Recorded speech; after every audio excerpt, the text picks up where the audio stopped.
Da bi kristjanu uspelo živeti to, kar zahteva evangelij, mora zreti v dva pola, Jezusovo trpečo človeškost in Marijino milino. Tako je dejal papež Frančišek med jutranjo mašo v četrtek 12. septembra, ki jo je kot običajno daroval v kapeli doma svete Marte.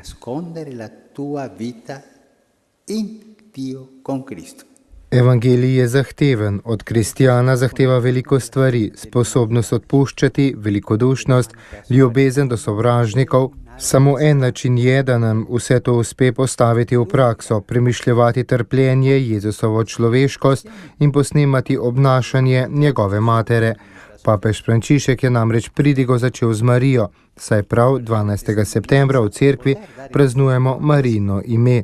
Nekoč se je praznik imenoval presladko ime Marijino, nato se je naziv nekoliko spremenil, a sladkost njenega imena je ostala, je dejal papež. Danes potrebujemo Marijino sladkost, da bi razumeli te stvari, ki jih od nas zahteva Jezus.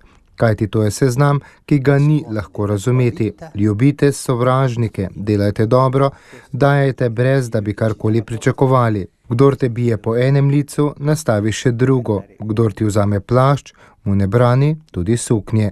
Gre za velike stvari, je zatrdil papež in dodal, da je vse to na svoj način živela Marija. To je milost blagosti, milost miline.